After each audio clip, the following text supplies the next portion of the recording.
नमस्कार बच्चों, मैं विजय कुमार साहू एक बार फिर से आप सभी का स्वागत करता हूं एग्ज़ाम की क्लब पर और उम्मीद करता हूं कि आप सभी बहुत ही अच्छे होंगे।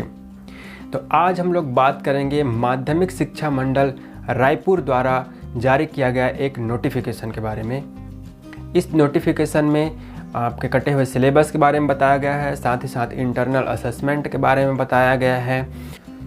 तो बच्चों, इस नोटिफिकेशन का पहला बिंदु कहता है कि कक्षा 10वीं का जो मेन सब्जेक्ट होता है हिंदी, अंग्रेजी, संस्कृत, गणित, विज्ञान और समाज विज्ञान, इसमें से 30 से 40% तक जो सिलेबस है उसे काटा गया है। अगर हम कक्षा 12वीं की देखें तो उसमें लगभग 15 सब्जेक्ट मेन सब्जेक्ट होते हैं। उन सभी 15 सब्जेक्ट में से 30 से 40% तक जो सिलेबस है उसे कम किया गया है। तो ये जो मुख्य सब्जेक्ट है वो कुछ इस प्रकार हैं। यदि हम साइंस स्ट्रीम में जाएं तो वहाँ होता है गणित, जीव विज्ञान, भौतिक शास्त्र, रसायन शास्त्र। अगर हम आर्ट के सब्जेक्ट में देखें तो आर्ट में आपके होते हैं इतिहास, भूगोल, समाजशास्त्र, मनोविज्ञान, अर्थशास्त्र। और फिर उसके बाद अगर हम कॉमर्स में जाएं तो वहाँ पर बिजनेस स्टडी, अकाउंटेंसी, इस तरह की जो सब्जेक्ट्स हैं वो सारे सब्जेक्ट्स में से लगभग 30 से 40% तक सिलेबस को कम किया गया है। और इसमें बताया गया है कि इस सिलेबस को कम करके इसे इकाइयों में परिवर्तित किया गया है, यानी कि एक इकाई में लगभग 2 से 3 लेसन होंगे। इसके बारे में फुल डिटेल आप ले सकते हैं CGBSC की वेबसाइट से, या तो फिर एग्ज़ाम की .club से भी आप इसके बारे में जानकारी प्राप्त कर सकते हैं। इसका लिंक मैं आपको डिस्क्रिप्शन में दे दूंगा, वहां से आप इसके बारे में देख पाएंगे और जान पाएंगे, साथ ही साथ इसका PDF भी डाउनलोड कर पाएंगे। तो चलिए अब हम देखते हैं दूसरा पॉइंट क्या कहता है। दूसरा पॉइंट कहता है कि माध्यमिक शिक्षा मंडल रायपुर द्वारा माह के अंतिम दिन यानी कि लगभग 30 से 31 तारीख को, हर महीने की अंतिम तारीख को एक असाइनमेंट का क्वेश्चन बच्चों को दिया जाएगा, जिसका प्रसार शिक्षकों के द्वारा व्हाट्सएप ग्रुप के माध्यम से दिया जाएगा। तीसरा पॉइंट कहता है कि जैसे ही मंडल द्वारा क्वेश्चंस दिए जाएंगे बच्चों को असाइनमेंट के रूप में, उसे 10 दिन के अंदर, यानी कि जिस दिन से वो क्वेश्चन अपलोड होगा पोर्टल पर, उसके 10 दिन के अंदर बच्चों को असाइनमेंट कंप्लीट करना है और उसे अपने स्कूल में जमा करना होगा।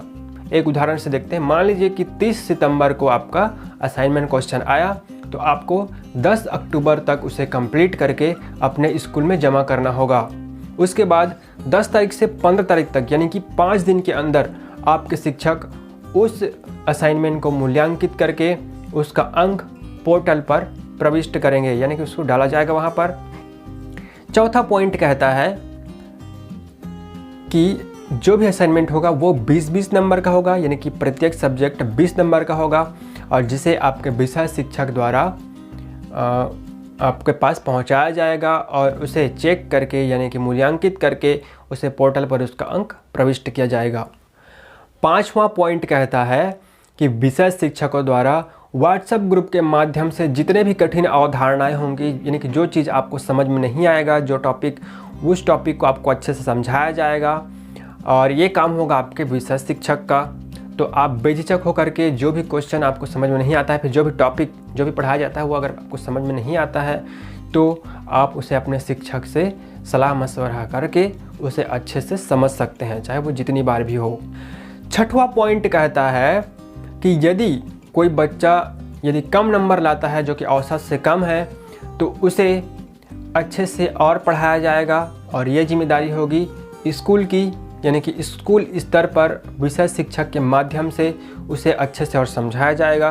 तो यानी कि अगर आपका कम नंबर आता है तो आप दोबारा उस अवधारणा को या फिर उस टॉपिक को अच्छे से पढ़ सकते हैं, और ये कर्तव्य भी होगा एक शिक्षक का कि वो उस बच्चे को अच्छे से पढ़ाए, उसे अच्छे से समझाए।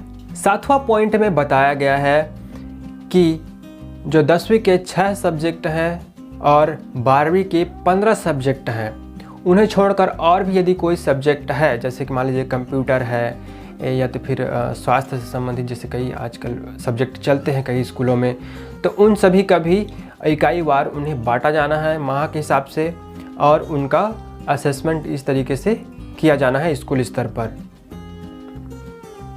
बाकी जो मेन सब्जेक्ट है उन सभी का क्वेश्चन पोर्टल से दिया जाएगा।